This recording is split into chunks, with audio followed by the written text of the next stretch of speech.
फिर ठीक आ गया।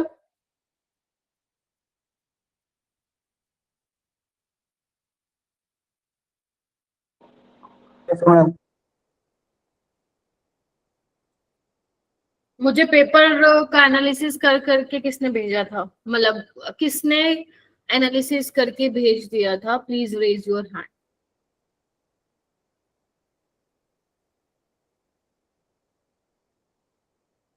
प्लीज रेज योर हैंड किसने। हाँ मैम हमने भी करना है हैंड। हाँ, वो सब बच्चों को कह रही हूँ मैं। मैंने ग्रुप में मैसेज भेजा था ना तुम लोगों के, भेजा था कि नहीं भेजा था? तो तुम लोगों ने अपने ग्रुप में एनालिसिस करके भेजा है या नहीं? अमनदीप और हरलीन कह रही है भेज दिया तुम दोनों ने? Yes ma'am. बाकी प्रतीक तुमने क्यों नहीं भेजा?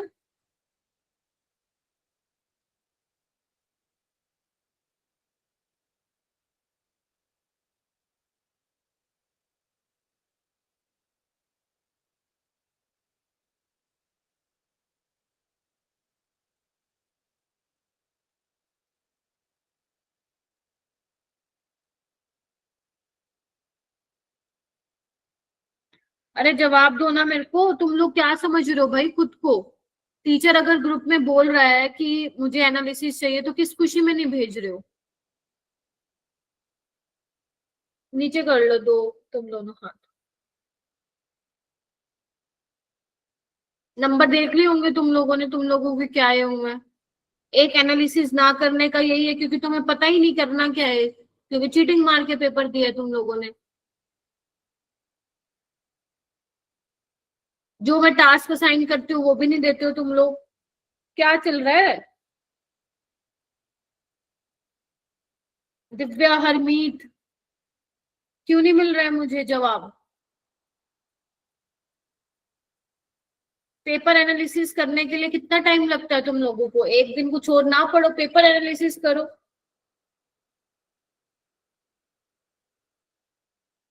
और वो बच्चे हैं, हाथ खड़े करो जिन्होंने ईमानदारी से पेपर दिया है, झूठ मत बोलो, क्योंकि आई नो किसने खुद से किया और किसने नहीं। मैं अभी सवाल पूछ लूंगी तुम लोगों से। जिसने ईमानदारी से पेपर दिया है वो हाथ खड़े करो।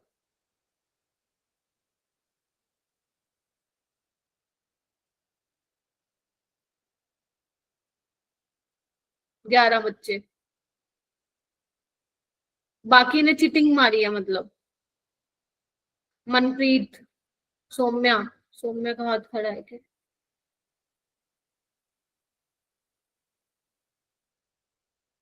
नीचे कर लो हाथ। हरमीत आप क्लास में हो या नहीं हो? नीचे कर लो सारे हाथ।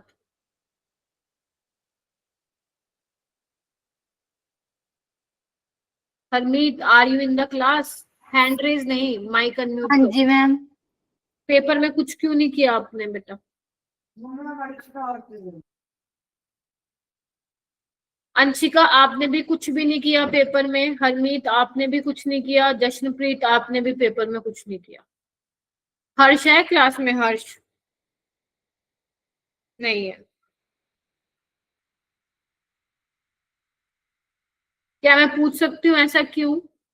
अंशिका, हरमीत, जश्नप्रीत, क्या टीचर ने कुछ नहीं पढ़ा रखा था तुम लोगों को कि 5 क्वेश्चन भी अटेम्प्ट नहीं हो पाए फिजिक्स में?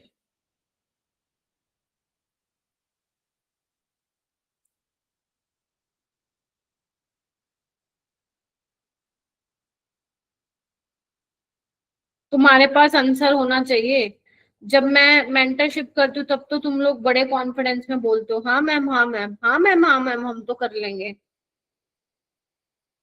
बट वो चीज होती क्यों नहीं है तुमसे?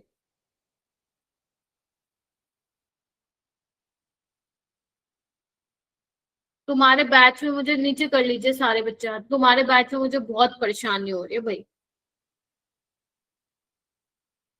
कुछ नहीं पढ़ते हो भाई तुम लोग, कुछ भी नहीं करते हो।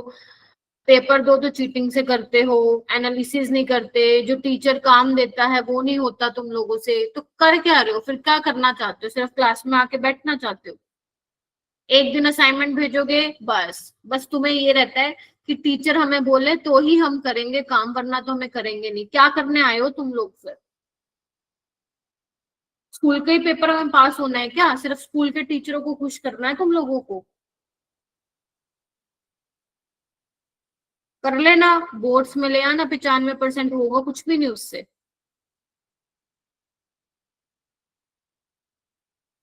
अगर तुम सोच रहे हो क्लास में आओगे, पेपर दे लोगे, एनालिसिस नहीं करोगे, तो कुछ नहीं, उसका कोई फायदा ही नहीं है आपको। आपको अपने अंदर इम्प्रूवमेंट दिखेगा ही नहीं। और फिर ये मत बोलना कि मैम इम्प्रूवमेंट नजर नहीं आ रही। भाई कैसे आएगी? पढ़ते हो क्या तुम?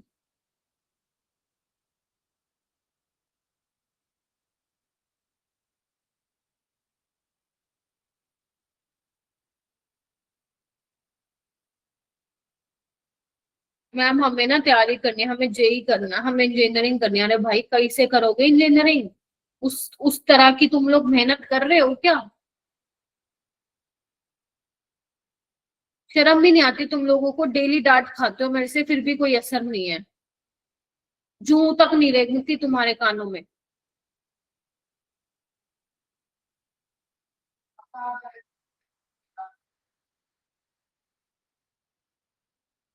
तुम जब खाली बैठोगे ना, अपने आप से पूछना कि तुम कहाँ देखते हो खुद को, कहाँ स्टैंड कर रहे हो। कुछ गिने चुने 4-5 बच्चे हैं जो कर रहे हैं काम।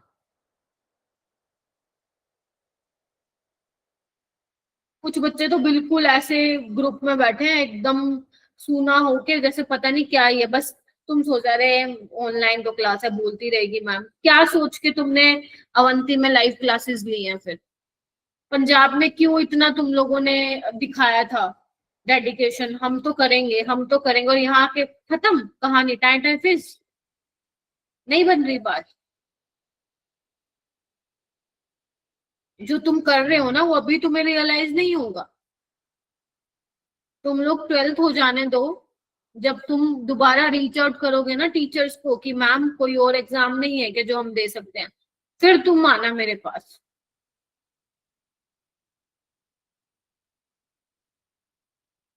बहुत हल्के में ले रहे हो ना, ले लो बेटा, कोई दिक्कत नहीं है, करो टॉप। डिस्ट्रिक्ट टॉपर बन जाओ स्कूल में, मस्त मेडल लेके आ जाओ। बहुत अच्छा लगेगा तुम्हें, 5 दिन तो फूले नहीं समाओगे तुम लोग। और 5 दिन बाद देखना तुम फिर। यार हद होती है। एक तो ठीक है, एक वो बच्चा होता है जो मेहनत कर रहा है, उसके नंबर नहीं आ रहे, उसके लिए टीचर हमेशा अवेलेबल है। कुछ लोगों के नंबर नहीं आ रहे, और मैम हम पढ़ते तो हैं, मैम नंबर नहीं आ रहा। भाई कहाँ से आएंगे नंबर? कहाँ पढ़ रहे हो तुम लोग? टाइम पास कर रहे हो भाई तुम लोग, टाइम पास करने आए हो लाइव क्लासेस में। फिर तुम्हारे बहाने स्टार्ट हो जाते हैं, मैम हमारा ये हो जाता है, हमारा हमारा वो हो जाता है, पता नहीं क्या हो जाता है।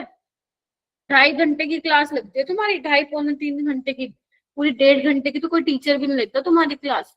और हम लोग 12-12 घंटे बैठे रहते हैं स्क्रीन के आगे। हमारे भी होता है आइज में इशू, तो उसका सोल्यूशन भी होता है ना। तो करो सोल्यूशन। जब पहले तुम लोग आए थे लाइव क्लासेस में, तो आपसे पूछा गया था ना ले पाओगे कि नहीं ले पाओगे क्लासेस। तब तो बड़े शौक में आ गए थे। कोई कोई बनता नहीं है तो कि मैं तुम्हें पेपर सोल्व करके तो कुछ आए नहीं हो। हाँ जी Sukhjeet ji. Yes ma'am. Late क्यों आई हो? मैम पापा भी आए थे, उनके फ़ोन से ज्वाइन किया है। और आपका फोन? मैम मम्मा है नहीं घर पे, तो इसलिए पापा के फ़ोन से ज्वाइन करते हैं। ठीक है।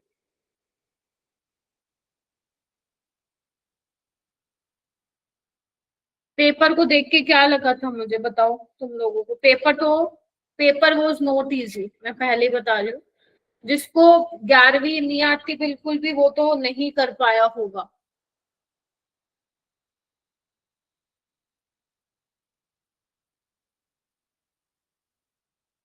जिसको 12th आती है वो थोड़े बहुत क्वेश्चन जो है यहाँ पे बना पाएगा। अगर तुम लोगों ने मेरे साथ साथ 12th की है तो तुम लोग 10 से 11 क्वेश्चन बना लोगे इस पेपर में आराम से। अभी मैं वो बोल रही हूँ क्वेश्चन जो डुएबल है, मतलब जो करने चाहिए थे तुम लोगों को अगर तुमने सारी क्लासेस लगाई हैं तो। और मैं तुम लोगों का स्कोर भी देख रही थी। मनप्रीत, अच्छा ओके, खुद से किया है ना paper? Yes ma'am. Divya, Gurvinder, Gurvinder नहीं आया, हरलीन, अमनदीप, अथान, शिवान। एक तो तुम लोग इतने स्मार्ट हो ना, कर अटेम्प्ट ही कम करते हो ताकि पता ही ना लगे टीचर को।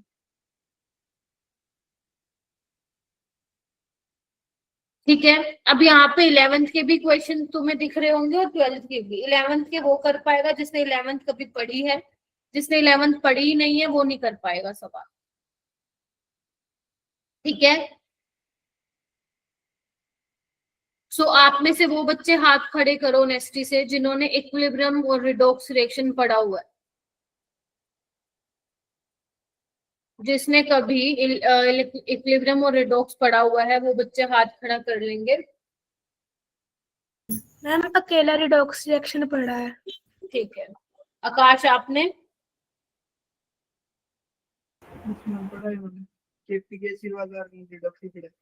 ठीक है, प्रतीक ने पढ़ा हुआ है, सौम्या ने पढ़ा हुआ है, दीप्ति आपने पढ़ा हुआ है 11th, यस मैम, सिर्फ रिडॉक्स रिएक्शन पढ़ा है। और सौम्या आपने? Ma'am redox reaction. ठीक है, प्रतीक आपने? मैं दोनों। ठीक है, संध्या? रिडॉक्स रिएक्शन पढ़े हैं। ठीक है, नवजोत? Ma'am redox reaction. ठीक है, नीचे कर लीजिए हाथ। तो मतलब मोस्टली जनता ने रिडॉक्स पढ़ा हुआ है, इक्विलिब्रियम नहीं पढ़ा हुआ। तो बेटा मैं एक चीज इक्विलिब्रियम के बारे में बता देती हूँ। इक्विलिब्रियम हाई वेटेज है, कोई दोहराई की बात नहीं है, but it is difficult to understand वाला टॉपिक है ना? ठीक है, इसमें अगर मैं डिवाइड करूं इसको इक्विलिब्रियम को तो दो पार्ट में डिवाइड किया जाता है, केमिकल और आयनिक में। आयनिक डिफिकल्ट टू अंडरस्टैंड है, केमिकल इजी टू अंडरस्टैंड है, मतलब आराम से हो जाता है। तो मैं तुम्हें ये कहूंगी कि पूरा मत छोड़ के जाना। ये मैं उन बच्चों के लिए बोल रही जो 12th में साथ साथ चल रहे हैं, उनको किसी प्रकार की कोई प्रॉब्लम नहीं आ रही, मतलब लाइक से उनका बैकलॉग नहीं है ना, ज्यादा बैकलॉग नहीं, थोड़ा बहुत हो तो इट्स ओके, उनसे क्वेश्चंस बन रहे हैं। तो मैं आप लोगों को कहूंगी इक्विलिब्रियम पूरा मत छोड़ के जाओ, केमिकल कर जाना बस। क्लियर है? केमिकल इक्विलिब्रियम कर जाना, आयनिक बेशक छोड़ देना। किस्मत तुम्हारी अगर अच्छी हुई तो क्या पता, मान लो 2 जैसे इसमें से 2 सवाल आते हैं तो हो सकता है तुम्हारी वाली शिफ्ट में केमिकल से सवाल आ जाए, और केमिकल से सवाल ज्यादा मुश्किल नहीं आता। मैं तुम्हें रिकॉर्डिंग्स भी शेयर कर दूंगी, प्रिपरेशन प्लान वाले में डाल दूंगी, तुम केमिकल देख जाना, तुम्हारे पास जब टाइम होगा तो प्रिपेयर कर लेना। आयनिक को बेशक छोड़ देना, आयनिक को मेरे को टाइम लगेगा तो मैं उतनी चीजें बताऊंगी जो हर एक बच्चा कर सकेगा, बट अभी के लिए मैं आयनिक नहीं रिकमेंड करूंगी तुम लोग। ठीक है, ऐसे ही अगर मैं रिडॉक्स की बात करूं तो रिडॉक्स में जिसने कुछ भी नहीं पढ़ा है ना रिडॉक्स में, तो बेटा तुम्हें ऑक्सीडेशन स्टेट और बैलेंसिंग तो आनी ही चाहिए, क्योंकि बैलेंसिंग एक ऐसा टॉपिक है जो हर जगह तुम्हारे काम आता है, चाहे वो इलेक्ट्रोकेमिस्ट्री हो चाहे फिर तुम्हारा डी ब्लॉक एलिमेंट हो। और ऑक्सीडेशन स्टेट भी तुम्हें पता है पी ब्लॉक में भी यूज होती है, डी ब्लॉक में भी यूज होती है।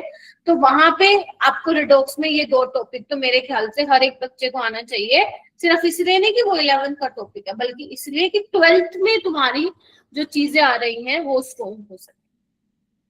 समझ रहे हो मेरी बात? तो सबसे पहले मैं यहाँ पे वो वाले क्वेश्चन लोगों को सोल्व करवाऊंगी जो आप लोगों को करने चाहिए थे, उसके बाद मैं 11th पे भी आऊंगी, क्योंकि तुमने आयनिक पढ़ नहीं रखा, तो मेरे लिए थोड़ा सा ऐसी सिचुएशन हो जाती है कि बताऊंगी तो समझ में तुम्हें शायद नहीं आए, क्योंकि तुमने वो चीज पढ़ी नहीं, but it's okay, we will try. सबसे पहले मैं वो क्वेश्चन का जिक्र करूंगी जो आप लोग कर सकते थे। अपना तुम रिपोर्ट लिंक ओपन करो सारे बच्चे और मुझे कंफर्म करो, एक बार थम्स अप दे दो, मैं चाहती हूँ तुम्हें पता चले। और जिन्होंने ऑलरेडी एनालिसिस कर लिया है वो अपनी मिस्टेक नोटबुक ओपन करके रखे और देख लो कि तुम्हारे कौन कौन से गलत हुए हैं, ठीक है। तो मैं सबसे पहले कौन से क्वेश्चन करा रही हूँ, जो 10-11 क्वेश्चन तुम लोग कर सकते थे, मतलब यहाँ से 40 नंबर मेरे बच्चों के आ सकते थे, ठीक है। दिव्या क्लियर है बेटा? Yes ma'am. हाँ, तो सबसे पहले मैं 26 की बात नहीं करूंगी, 26 इक्विलिब्रियम का है, इसको मैं अभी थोड़ी देर में डिस्कस करूंगी। तो सबसे पहले मैं डिस्कस करूंगी बेटा क्वेश्चन नंबर 27। 27 कौन से है? Which of the following compound does not exist. तो ये पी ब्लॉक से आया हुआ है ना। बस तुम्हें ना क्या करना है, जितने भी बच्चे हैं बेटा पी ब्लॉक में रटने का है, लेकिन कोई बच्चा इस चैप्टर को छोड़ेगा नहीं। तुम्हें सिर्फ इसको कहाँ से करना है, मेरे नोट से करना है बस। और जो मैंने क्वेश्चंस करवाए हैं उन्हीं को ही एक बार रिवाइज कर लेना, बेशक लिख के भी मत देखना, रिवाइज कर लेना, और एक्सेप्शन को एक बार लिख के देख लेना। उतना ही आपको पी ब्लॉक करना है, उसके अलावा आपको कुछ नहीं करना। क्लियर है? तो यहाँ पे पूछा है इनमें से कौन सा कंपाउंड एग्जिस्ट नहीं करता, तो इसमें आर्सेनिक, पेंटाक्लोराइड, एंटीमनी का ट्राईहेलाइड दिया हुआ है, एंटीमनी का पेंटा और बिस्मथ का पेंटा।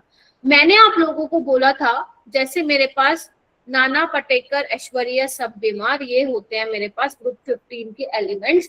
तो मैंने तुम्हें बोला था जब तुम नीचे जाते जाओगे तो लोअर ऑक्सीडेशन स्टेट जो होती है वो ज्यादा स्टेबल होती है ना। ड्यू टू रीजन क्या था, बोलो। Not very fact. Very good Sukhjeet, proud of you. Sukhjeet, बस तुम्हारी मेरे को एक चीज अच्छी नहीं लगती कि तुम ग्रुप में रिवर्ट नहीं करती हो, वो करने लगोगी तो मेरी शिकायतें तुमसे दूर हो जाएंगी। समझ रही हो आप मेरी बात? Yes ma'am. Please be active in the group. Due to inert pair effect जो होती है, लोअर ऑक्सीडेशन स्टेट स्टेबल होती है, यानी कि बिस्मथ की हायर ऑक्सीडेशन स्टेट +5 वो नहीं देखने को मिलेगी। इनकी जो कॉमन ऑक्सीडेशन स्टेट होती है बेटा +3 और +5 होती है। तो नीचे जाते वक्त यानी कि बिस्मथ सिर्फ लास्ट एलिमेंट का इनर्ट पेयर इफेक्ट लगता है, तो उस केस में जो आपका लाइक बिस्मथ होगा वो +3 में ज्यादा स्टेबल होगा +5 से। लेकिन एक ऐसा कंपाउंड होता है बिस्मथ का जो +5 में होता है, कौन सा होता है? मैंने तुम्हें लिखवाया था। हाँ जी, क्या नाम है? प्रतीक जी, आता था ना ये चैप्टर, बताओ। Yes ma'am. बताओ बिस्मथ का कौन सा कंपाउंड था जिसमें वो +5 में एग्जिस्ट करता है?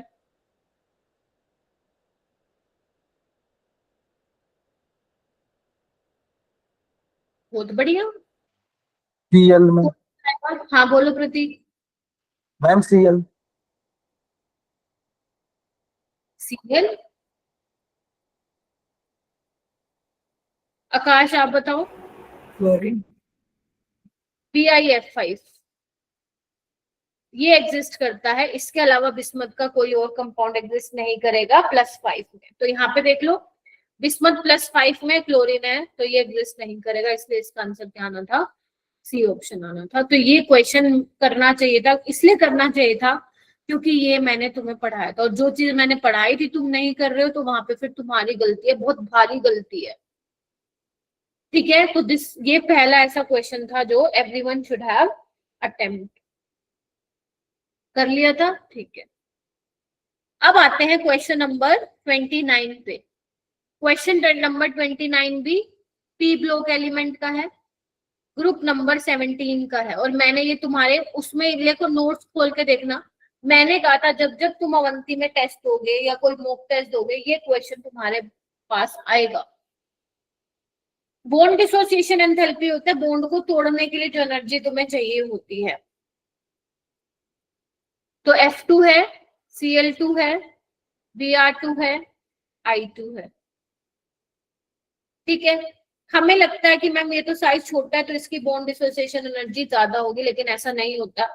Cl2 की सबसे ज्यादा होती है और उसके बाद Br2 की आती है और F2 की भाई उससे भी पीछे चली जाती है, ये तुम्हें पता होना चाहिए। ऐसा इसलिए होता है क्योंकि F में क्या होता है, स्मॉल साइज है, लोन पेयर है इसके पास, राइट, लोन पेयर है, छोटा साइज है, रिपल्शन होगी इलेक्ट्रॉन इलेक्ट्रॉन के बीच में, तो ये बॉन्ड वीक हो जाता है। अगर बॉन्ड वीक हो जाता है तो हमें कम एनर्जी देनी पड़ती है इसको ब्रेक करवाने के लिए। तो इसीलिए आपका जो ऑप्शन होगा, ध्यान रखना, ये सबको पता होता है कि Cl2 की F2 से ज्यादा होती है, लेकिन आपको ये पता होना चाहिए कि इवन Br2 की भी F2 से ज्यादा होती है। तो इसका करेक्ट ऑप्शन तुम्हारा डी आना था। तो ये भी क्वेश्चन मेरे हिसाब से तुम्हें करना चाहिए था। This is second question. Clear है? पहले मैं वही क्वेश्चन करवा रही हूँ जो तुम कर सकते थे, उसके बाद मैं वो वाले सवाल पे आऊंगी जो कि थोड़े डिफिकल्ट थे या फिर दूसरे चैप्टर से थे। उसके बाद थर्ड मतलब 30 क्वेश्चन ये भी करना चाहिए था, क्योंकि मैंने कोऑर्डिनेशन इतनी डिटेल में तुम लोगों को पढ़ाया है, ये वाला क्वेश्चन आप लोगों से बनना चाहिए था। तो कितने बच्चों ने ये अटेम्प्ट किया था? मैम इसका तो मैम फर्स्ट निकाला था मैम, मुझसे ही आ गया था, अब सारे ऑप्शन एलिमिनेट हो गए थे। Very good. तो ये 8 दिव्या हो गया था आपका, सौम्या, नवजोत? यस मैम हो गया था। ठीक है। Yes, ma'am. Anshika? Yes ma'am. Okay. तो यहाँ पे क्या करना था मैं एक बार फिर बता देती हूँ। सब में अगर तुम ध्यान से देखो आयरन +3 में है, और आयरन +3 में क्या होता है, D5 होता है ना। तो अब अगर आयरन आपका D5 में है, ये वीक फील्ड लिगेंड है, पेयरिंग तो नहीं कराएगा, और अगर पेयरिंग नहीं कराएगा तो ये क्या हाइब्रिडाइजेशन होनी होती है इसकी, हमें 6 खाली और वाइटल चाहिए, तो ये क्या होगा, sp3d2। ठीक है। यहाँ पे Cl भी कैसा है लिगेंड, वीक फील्ड लिगेंड है, तो इसमें भी पेयरिंग नहीं होगी, sp3d2। Cn strong field ligand है, तो इसमें पेयरिंग हो जाती है। ठीक है। तो यहाँ पे D2sp2 हाइब्रिडाइजेशन हो जाती है, तो ऑप्शन ए आएगा। नहीं, ऑप्शन सी में ये आएगा इसका करेक्ट, sp3d2 D2। और ध्यान रखना, जो क्वेश्चन तुम्हें आते हैं वो गलती से भी गलत नहीं होने चाहिए। कई बार हम आंसर सही निकालते हैं और ऑप्शन हम गलत मार्क कर देते हैं, इसीलिए आपको एक बार जो आपको क्वेश्चन बहुत अच्छे से आता है, आपको उसका क्वेश्चन ध्यान से पढ़ना है, एंड उसको करने के बाद जो है दोबारा से एक बार क्रॉस चेक करना है, ताकि नेगेटिव मार्किंग की कोई भी उम्मीद ना हो। मतलब समझ गए ना, नेगेटिव मार्किंग की कोई वो ना रह जाए कि भाई साहब गलत हो गया, ऐसा नहीं होना चाहिए। तो ये तीसरा क्वेश्चन था जो तुम लोगों को कर लेना चाहिए था। आगे चलिए उसके बाद बात करते हैं 31। 31 भी अगर तुम्हें पी ब्लॉक नहीं भी आता ना, तो तुम ये सवाल कर सकते थे। देखो कैसे, बाकी मैं तो कॉन्सेप्ट के साथ समझाऊंगी। यहाँ पे देखो क्या लिखा हुआ है, nitrous acid HNO2 can act as reducing and oxidizing agent, but HNO3 act only as oxidizing agent. देखिए HNO3 में अगर तुम देखोगे नाइट्रोजन +5 है बेटा, और यहाँ पे जो N है वो क्या है, किसमें है आपका, +3 में। ठीक है। तो आप लोगों को पता है जो नाइट्रोजन की ऑक्सीडेशन स्टेट होती है बेटा, वो -3 से +5 तक जाती है। तो ये +3 से अपने आप को कम भी कर सकता है और +3 से ज्यादा भी कर सकता है। यानी कि कम करेगा तो क्या होगा, ऑक्सीडाइजिंग एजेंट की तरह बिहेव करेगा, खुद को रिड्यूस करेगा, और अगर +3 से ज्यादा ऑक्सीडेशन स्टेट में जाएगा नाइट्रोजन, मतलब बिहेव करेगा रिड्यूसिंग एजेंट। यहाँ पे HNO3 में नाइट्रोजन की मैक्सिमम +5 ही होती है, तो ये सिर्फ ऑक्सीडाइजिंग एजेंट की तरह ही बिहेव कर सकता है, मतलब अपनी ऑक्सीडेशन स्टेट को कम कर सकता है, बढ़ा नहीं सकता। तो ये स्टेटमेंट एकदम सही थी, और आपसे क्या पूछा था, इनकरेक्ट पूछा है, तो यानी कि ये ऑप्शन नहीं है। फिर आपको बोल रहे हैं oxidation number can have positive negative zero. बिल्कुल, ऑक्सीडेशन नंबर जो है,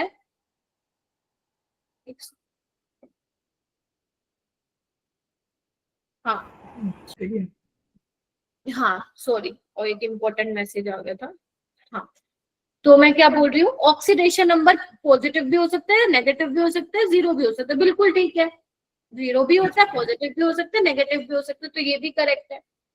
अब यहाँ पे देखो ऑक्सीडेशन नंबर ऑफ फास्फोरस, ये भी वेरी कर सकती है -3 से +5। याद करो, एक pH3 मैंने तुम्हें बताया था, इसमें -3 है, +5 किसमें होगा, H3PO4 में, देखो इसमें +5 है, तो ये भी -3 से +5 कर सकता है, तो यानी कि बेसिकली ये भी करेक्ट है। तो इनकरेक्ट मतलब यही है। बाकी तुम ऐसे देखो, NaOH और H2SO4 है, यहाँ पे एसिड और बेस के बीच में रिएक्शन हो रही है, तो basically neutralization, neutralization. Redox reaction ये नहीं है। Getting my point? ये रिडॉक्स रिएक्शन यहाँ पे नहीं है, तो इसीलिए यही स्टेटमेंट हमारी क्या थी बेटा? करेक्ट थी। करेक्ट। यहाँ पे वाटर और सोडियम सल्फेट यहाँ पे बन जाएगा, तो यहाँ पे सी ऑप्शन आपका करेक्ट ऑप्शन था, क्योंकि इनकरेक्ट पूछा था। बाकी सारी स्टेटमेंट जो थी सही थी। अगर तुम्हें कुछ नहीं पता था तो ये भी आप कर सकते। तो मेरे हिसाब से ये वाला क्वेश्चन भी करना चाहिए था। कितने हो गए अपने? 2 3 4। अभी तक मैंने बेटा 4 बना दिए, और 4 नंबर का मतलब समझ रहे हो? 4 क्वेश्चन का मतलब हो गया 16 नंबर। 16 नंबर। तो ऐसे करके ही तुम्हें फाइनल में भी बनाने हैं। अब ये वाला क्वेश्चन देखो, है तो ये सॉल्यूशन का, राइट? इसको मैं बाद में कराऊंगी, बिकॉज ये आसान नहीं था, ये मीडियम बोल सकते हो आप, मॉडरेट लेवल का सवाल। ठीक है, अभी मैं वो करा रही हूँ जो कर सकते थे, तुम समझ रहे हो ना? अभी मैं वो नहीं करवा रही हूँ जो मीडियम वाले थे, क्योंकि मैं देखना चाहती हूँ कि कितने ऐसे क्वेश्चन थे जो बनाने चाहिए थे बट तुमने नहीं बनाए। आई होप आप सभी रिपोर्ट लिंक ओपन करके बैठे हैं। ठीक है, अच्छा चलो अभी इसको मैं छोड़ देती हूँ। उसके बाद एक बार 35 को भी छोड़ देती हूँ। 35 इज ऑल्सो नॉर्मल क्वेश्चन, बहुत ज्यादा डिफिकल्ट नहीं था। 36 पे आते हैं, बिल्कुल आसान ले रही हूँ मैं। What is the relationship between, ये सबसे आसान था। यहाँ पे तुम्हारे 4 नंबर, तो 5 क्वेश्चन तो यही हो गए तुम्हारे। 20 नंबर यही पक्के हो चुके हैं 36 तक, अगर तुम ये करते। ऐसे करते हैं सिलेक्शन क्वेश्चन का, और यही तुम्हें जेई मेंस में भी मिलेगा। तुम अगर 25 क्वेश्चन देख रहे हो केमिस्ट्री के, तो मिलेंगे तुम्हें वहां पे ऐसे क्वेश्चन 10-12 क्वेश्चन। जिसने ढंग की पढ़ाई जो करके गया वो बना लेगा वो। हाँ, मैं ये नहीं कह रही डिफिकल्ट नहीं आएंगे, डिफिकल्ट आएंगे उसमें, लेकिन तुम्हें वहां पे अगर तुम इजी मीडियम वाले भी सिलेक्ट कर लेते हो तो तुम्हारी बात आराम से वहां पे बन जाएगी। तो इस पेपर की मैं बात करूँ तो 5 क्वेश्चन यहाँ पे बन गए हैं। उसके बाद आते हैं और सवाल पे आते हैं। ये वाला सवाल 40th, छठा क्वेश्चन जो कि आपको करना है। बहुत आसान सवाल। तो अगर मैं बोलूं क्लोरो कंपाउंड में vanadium spin only magnetic moment सिर्फ 1.73 है, तो आपको पता है अगर मैग्नेटिक मोमेंट 1.8 के आसपास आता है तो एक ही अनपेयर्ड इलेक्ट्रॉन उसमें होता है। और अगर एक ही अनपेयर्ड इलेक्ट्रॉन है तो हमारा चेक कर लो, वेनेडियम +4 में होगा, स्कैंडियम 23 खुदाई, तो वेनेडियम का होता है 23, यानी कि आर्गन 18, Pd3 4s2। तो अगर मैं 4 इलेक्ट्रॉन निकालूंगी, बिकॉज यहाँ पे वेनेडियम +4 में, तो 2 यहाँ, पहले ध्यान रखना एस में से निकालना, 2 यहाँ से निकालूंगी और 2 यहाँ से, तो 3d1 बन जाएगा। और अगर 3d1 बन गया तो एक ही अनपेयर्ड इलेक्ट्रॉन है, तो मैंने कहा था ध्यान रखना 1.8 के आसपास आता है, नहीं तो नहीं याद तो फॉर्मूला लगाना पड़ेगा फिर, where n is equal to number. तो ये वाला क्वेश्चन भी बहुत आसान था। तो कितने हो गए अपने? 6 क्वेश्चन हो गए, 6। ठीक है, 6 × 4 यानी कि 24 नंबर। आगे बढ़ते हैं। ये वाला क्वेश्चन भाई करना चाहिए था, क्लास में करवाया था। देख रहे हो ना, 7वां क्वेश्चन है ये। द कॉम्प्लेक्स गिवन इज, ये याद है मैंने कहा था ये बहुत इंपॉर्टेंट कॉम्प्लेक्स है बेटा, अगर तुमने नोट्स भी रिवाइज किए होंगे यहाँ पे मिलेगा। तो इसको अगर मैं बनाऊं तो कैसे बनाओगे? या तो NN दिखा दो, इन्होंने EN लिख के दिखाया हुआ, चलो मैं भी वही लिख देती हूँ, इथाइलिन डाइअमीन। अच्छा एक सेकेंड, इन्होंने ऐसे करा है, मैं NN लिख के दिखा देती हूँ, क्योंकि एक ही N में 2 नाइट्रोजन डोनर होते हैं ना, इसलिए उसने एक दिखाया हुआ है। अब इसकी जो मिरर इमेज बनती है वो अपनी क्या बनती थी? Non super imposable. 2 क्वेश्चन आएंगे जेई में इस चैप्टर से। DNF फ्लो कोऑर्डिनेशन कोई बच्चा नहीं छोड़ के जाएगा, पिटाई कर दूंगी उसकी। ठीक है, तो ये क्या है? अब non super imposable mirror images है, मतलब आप पर ये अगर आप इस पे सुपर इम्पोज कराओगे तो नहीं होंगे। Non super imposable mirror images, ठीक है क्या? तो ये क्या है? ऑप्टिकली एक्टिव है। अगर ऑप्टिकली एक्टिव है तो क्या करेंगे? प्लेन पोलर लाइट को रोटेट करेंगे। तो मैंने अभी रिसेंट भी बताया तुम्हें। तो यानी कि फर्स्ट भी ठीक है, सेकंड भी ठीक है, थर्ड प्लेनर नहीं। अगर प्लेनर होता तो भाई क्या होता? ऑप्टिकली इनएक्टिव हो जाता। तो यानी कि फर्स्ट ठीक है, सेकंड ठीक है और C third option. Yes ma'am. Third ठीक है। देखा तो फर्स्ट देख लिया। Yes ma'am. क्या बेटा? हम फर्स्ट लगाए मैम, थर्ड देखा ही नहीं था मैम। अच्छा, पहला और दूसरा देख के लगा दिया। Yes ma'am. यस मैम, मेरी भी सेम मिस्टेक थी। हाँ, तो ये चीजें ध्यान रखने। तभी मैं कह रही हूँ जो क्वेश्चन हमें आते हैं ना वो हमें बहुत ध्यान से देखने पड़ेंगे। तो ये कहीं पे लिख लो बेटा, क्योंकि गलतियों से इंसान सीखता है। और तुमने कोई ऐसी गलती नहीं की जो माफी के लायक ना हो। गलतियां करोगे तभी सीखते हैं। तो एटलीस्ट उन क्वेश्चन को आपको ध्यान से पढ़ना है जो आपको कॉन्फिडेंस आ रहा है कि हाँ ये मेरे पढ़े हुए में से आया है। आप समझ रहे हो? ये एक तो वो होता है जो पढ़े हुए में से भाई आया तो है लेकिन मुश्किल क्वेश्चन है, वो नहीं बनेगा तुम लोगों से। और एक वो है जो तुमने पढ़ा ही नहीं। और एक वो है जो पढ़ा हुआ है और उसी में से ही आ गया। तो ऐसे क्वेश्चन को अपने को गलत नहीं करना। क्वेश्चन 2 बार पढ़ो, ऑप्शन देखो, क्रॉस चेक करो, तभी वहां पे आंसर मार्क करो। अब आते हैं आगे 43 पे। ये भी करना चाहिए था। डी ब्लॉक का क्वेश्चन बोल दो या रिडॉक्स का क्वेश्चन बोल दो, कोई दिक्कत नहीं है। ठीक है, तो ये रिडॉक्स जिसने किया है उसको भी मतलब किया है तो हो गया होगा। डी ब्लॉक जिसने किया है वो भी हो गया होगा। ठीक है, चलिए आइए। अब इसमें क्या बोलते हैं, ये अपना 8वां क्वेश्चन है। ठीक है, ध्यान रखना, मैंने बोला 10 से 11 ऐसे क्वेश्चन थे जो बन सकते थे। ये 8वां उसमें से एक है। During the oxidation of oxalate ion permanganate in acidic medium, x mole of permanganate, y mole of oxalate और z mole of hydrogen ion are used. और मैंने तुम्हें बैलेंसिंग याद करो सिखाई थी डी ब्लॉक में भी। तो अब KMnO4 क्या होता था, याद है तुम्हें? MnO4 नेगेटिव एसिडिक मीडियम में किस में चेंज होता है? Mn+2 में चेंज होता है, याद करो। +7 से +2, n फैक्टर 5 का होता है, इसमें बताया था मैंने। ऑक्सलेट आयन किस में चेंज होगा, याद करो, मैंने कहा था कि ऑक्सीडाइजिंग एजेंट इसको CO2 में चेंज कर देता है। ठीक है, तो यहाँ पे 2 कार्बन है, यहाँ पे भी 2 करो। तो जब तुम ऑक्सीडेशन स्टेट निकालोगे बेटा इसकी, तो कितनी आएगी? 2x - 8 +3 आएगी +4। तो +3 से +4 कितना चेंज आ रहा है? 1 का, लेकिन वो 1 कार्बन के लिए हो रहा है, अपने पास 2 कार्बन है, तो n फैक्टर आ जाएगा 2। देख रहे हो? Yes ma'am. तो बस अपने को क्या करना होता है फिर? MnO4 नेगेटिव, Mn+2 क्या हुआ? ये +7 से +2 रिडक्शन, तो 5 इलेक्ट्रॉन का गेन दिखाओगे। C2O4 2 negative gives CO2 2 CO2, और कितने का हुआ है यहाँ पे? 2 इलेक्ट्रॉन, यानी कि तुम्हें ऑक्सीडेशन हुआ ना +3 से +4, तो तुम्हें लॉस दिखाना पड़ेगा। ठीक है क्या? बोलो। Yes ma'am. Yes ma'am. Yes, ma'am. ठीक है, कौन ज्वाइन किया भाई अभी क्लास? ऋषभ कौन है? कौन है ऋषभ दिवाकर? ठीक है, चलो। अब उसके बाद हमें क्या काम करना होता है? हमें काम करना होता है क्या? इलेक्ट्रॉन को बराबर करना होता है। तो यहाँ पे 5 है तो 2 से मल्टीप्लाई करोगे, यहाँ पे 2 है तो 5 से करोगे, है ना? तो ये कितना हो जाएगा? 2 MnO4 नेगेटिव, यहाँ पे 5 C2O4 2 नेगेटिव, नहीं 5 नहीं 10, 2 तो है ना, 5 से मल्टीप्लाई किया है।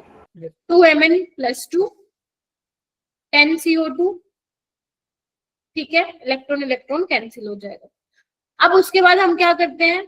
ये ऐसे मत देखना कि अरे मैम ये तो बड़ा है, जब तुम करोगे बहुत जल्दी हो जाएगा। मैं तो समझा रही हूँ इसलिए मेरे को टाइम लग रहा है। यहाँ पे देखो, फिर हम ऑक्सीजन बैलेंस करते हैं, तो यहाँ पे 8 और यहाँ पे कितने हुए?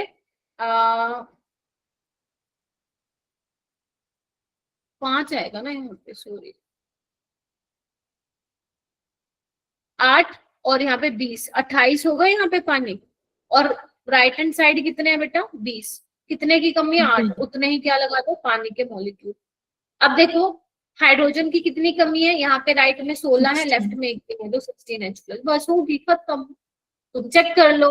MnO4 पूछा है ना पहले, हाँ MnO4 कितने हैं, 2, और फिर क्या पूछा है तुमसे, ऑक्सलेट कितने हैं, 5, और हाइड्रोजन आयंस कितने हैं, 16। तो यानी कि ऑप्शन नंबर क्या आ जाएगा, 43। तो ये डी ब्लॉक का क्वेश्चन है। अगर तुम कहते हो मैम ये तो रिडॉक्स है, हम तो पढ़े ही नहीं थे, नहीं नहीं बेटा, हो जाएगा। Yes ma'am. Yes, चलो, ma'am. Yes. तो Yes, ये ma'am. अपना कौन सा था, 8वां क्वेश्चन था जो तुम कर सकते थे। वैसे तो और भी आसान क्वेश्चंस हैं इसमें, लेकिन अभी मैं वो बता रही हूँ 12th ग्रेड के। उसके बाद ये वाला क्वेश्चन, स्ट्रॉन्गेस्ट लुईस एसिड बताया था मैंने, Yes, ma'am. है तुम्हारे नोट्स में। Yes, ma'am. तो मैं एक बार इसको हटा रही हूँ, ये बैलेंसिंग अगर तुमने लिख ली है तो मैं इसको हटा रही हूँ।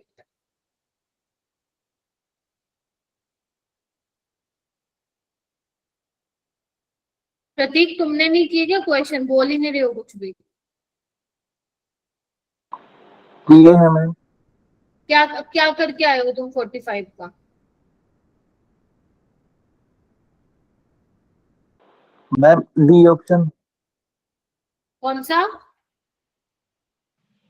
4th option ma'am. क्यों।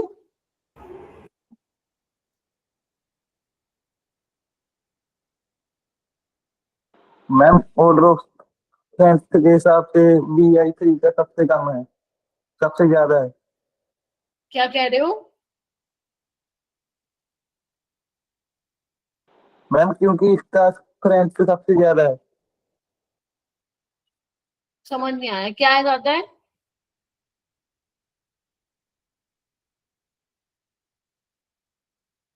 अरे चैट में लिखो ना।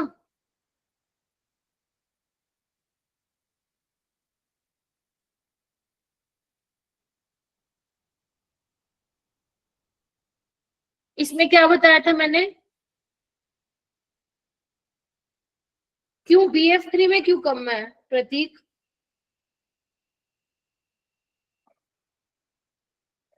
प्रतीक मुझे रीजन बताओ, बी में क्यों कम है।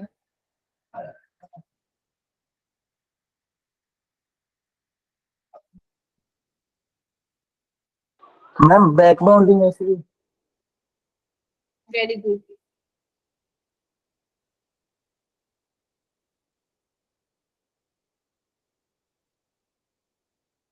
यहाँ पे फ्लोरीन क्या है, इधर देखो, फ्लोरीन 2p है। फ्लोरीन के जो बेसिकली जो इलेक्ट्रॉन है वो 2p में है, बोरोन के पास 2p वाली खाली है। तो क्या होता है कि इसकी खाली ऑर्बिटल में इलेक्ट्रॉन देता है, तो इसको हम बोलते हैं बैक बॉन्डिंग, ठीक है। तो क्योंकि बोरोन के पहले 6 इलेक्ट्रॉन थे, अब क्या हुआ है, वो उसकी इलेक्ट्रॉन डेफिशिएंसी को क्या कर रहा है, फ्लोरीन खत्म कर रहा है, राइट। जबकि यहाँ पे आयोडीन में क्या है, fluorine fluorine bromine iodine 2p 3p 4p 5p। इसके बाद ये 5p में इलेक्ट्रॉन है 2p, 5p 2p का ओवरलैपिंग नहीं होता है, 2p ये रहा और भाई साहब 5p ये रहा, ओवरलैपिंग बेकार है, ये बेचारा भूखा ही मरेगा। अगर ये भूखा मरेगा तो मतलब इसका लुईस एसिड करेक्टर क्या हो जाएगा भाई, ज्यादा हो जाएगा। लुईस एसिड का मतलब होता है जितना ज्यादा उसको इलेक्ट्रॉन के प्रति तड़प होगी उतना स्ट्रॉन्ग वो लुईस एसिड होगा।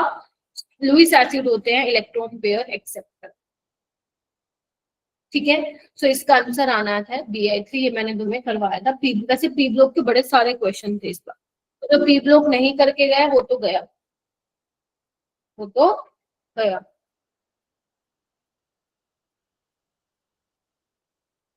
कौन आया भाई क्लास में इस टाइम, ओहो, ओ माय गॉड, रविंदर कहाँ थे तुम। स्क्रीन दिख रही है मेरी तुम लोगों को, Yes. Yes, Yes, ma'am. ma'am. मुझे क्यों नहीं दिख रही, मैं तो ऐसे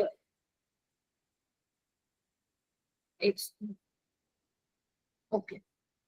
रविंदर कहाँ थे भाई, Ravinder can you hear me. Ma'am मेरा मोबाइल खराब था आज। अच्छा अब ठीक हो गया। हाँ जी मैम, मतलब जब मोबाइल ठीक हुआ तब हमारे ना जहाँ कंस्ट्रक्शन हो रही थी वो एक ट्रक आया और तार टूट गई हमारी। लाइट की, तो लाइट ही चली गई। अच्छा, अब है लाइट? हाँ जी। ठीक है, तो मैं पेपर डिस्कशन करा रही थी रविंदर, तो अब तो मैं इतने करवा दिए मैंने क्वेश्चन, तुम एक बार देख लेना, ठीक है? Okay ma'am. ठीक है। हैप्पी के नाम से कौन है? हैप्पी, ओए हैप्पी हैप्पी ओए, कौन है? हर्ष तो नहीं है ये? ठीक, हो जाएगा ये क्वेश्चन। तो अपन ने कितने हो यस गए? मैम। 7, यहाँ हो गए थे 8, 9 क्वेश्चन ये हो चुके हैं, राइट? Yes ma'am. चलो 10वां क्वेश्चन कौन सा है? 46 किया था क्या? 46 कर सकते थे, यहाँ पे देख लो एक बार। 46 कर सकते थे, बट एक बार मैं सबसे और आसान वाला बता देती हूँ। ये रहा 10वां क्वेश्चन तुम्हारे पास। आपको ज्योमेट्रिकल बताने थे आइसोमर, ये मैंने क्लास में भी करवाया था। ये रहा इसका साइक्लोहेक्सेन, क्योंकि वो तो है नहीं, कायल सेंटर की तो बात की नहीं, वैसे वो है भी नहीं। तो यहाँ पे क्या है, आपका जीआई शो होगा। एक बार इन दोनों को आप सिस पे लगा सकते हो, और एक बार आप इनको किस पे लगा सकते हो? ट्रांस में ट्रांस पे। तो इसके 2 आंसर आएगा। तो ये वो 10 क्वेश्चन थे जो आप लोग कर सकते थे, ठीक है? अब उसके बाद आओ और कैसे आसान क्वेश्चन थे जो तुम कर सकते थे। मैं चलती हूँ आगे। सबसे पहले मैं बात करूंगी क्वेश्चन नंबर 46 की। मैं 12th ग्रेड की ही बात कर रही हूँ अभी। इसमें आपसे पूछा था बेटा, इनमें से एम्फोटेरिक ऑक्साइड्स जो होंगे उनको एक्स बोला गया है, और बेसिक ऑक्साइड्स को यहाँ पे वाई बोला गया है। तो यहाँ पे आपको वैल्यू बतानी है एक्स प्लस वाई की। तो MnO क्या है यहाँ पे देखो, Mn+2 है ना, तो ये बेसिक ऑक्साइड होता है, बताया था, लिखवाया हुआ नोट्स में, है ना?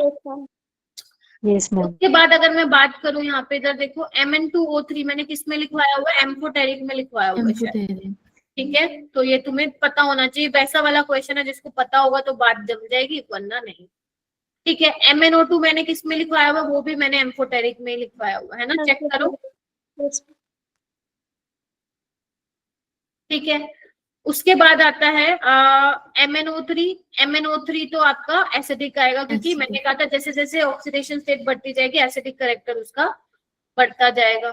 MnO2 Mn2O7 ये भी एसिडिक है।